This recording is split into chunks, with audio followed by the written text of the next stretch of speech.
খেতাব পাওয়া এসব দলের কেউ বলছেন স্বাদ মিটেছে দলীয় সরকারের অধীনে নির্বাচনে যাওয়ার, আবার কেউ বলছেন নিজেদের কৌশলগত ভুলের কারণেই খোয়া গেছে জামানত।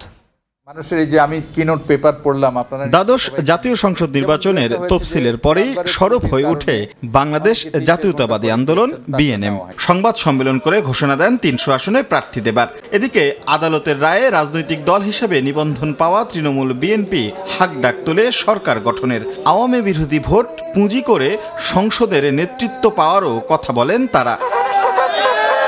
তবে ক্ষমতাসীনদের বিরুদ্ধে গিয়ে নানা আওয়াজ তুললেও নানা মহল থেকে কিংস পার্টির খেতাব পায় তারা। ভোটের মাঠে শেষমেশ শতাধিক প্রার্থী দিতে পারলেও ফলাফলে হয় ভরাডুবি। আদতে স্বতন্ত্র জাতীয় পার্টি আর ১৪ দলের বাইরে এবারের সংসদে একমাত্র বিরোধী দলের সদস্য কল্যাণ পার্টি।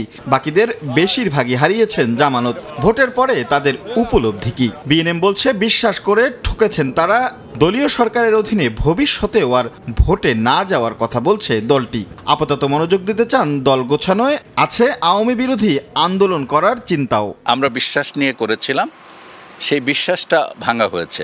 যদি এইভাবে বলেন যে কাদম্বিনীকে মরিয়া প্রমাণ করিতে হইল সে বাঁচিয়া ছিল, দলীয় সরকারের অধীনে বাংলাদেশে কোনোদিন নির্বাচন অবাধ, সুষ্ঠু, নিরপেক্ষ সম্ভব নয়। এটাই রিয়ালাইজেশন। এখন হচ্ছে দল সুসংগতকরণ, তারপরে ইনশাল্লাহ সারা দেশে নতুনভাবে আন্দোলন বা রাজনৈতিক কৌশল কি হবে সেটা আমরা বসে চিন্তা ভাবনা করব। তৃণমূল বিএনপি বলছে নিজেদের ভুলের কারণেই হেরেছেন তারা। রাজনৈতিক কৌশলে নতুন দল হিসেবে ভোটের সমীকরণ ঠিক মেলাতে পারেননি।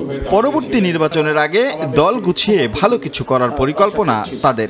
নির্বাচনে আমাদের আশা আকাঙ্ক্ষায় যাই থাকুক তার প্রতিফলন ঘটে নাই, এবং অনেকের ধারণা যেটা এটা কিংস পার্টি। সরকার কিন্তু আমাদের এই পার্টি গঠনে কোনো সহযোগিতা করেনি। আমরা মনে করি আমরা হেরে গেছি, হয় বুদ্ধির কাছে হেরে গেছি।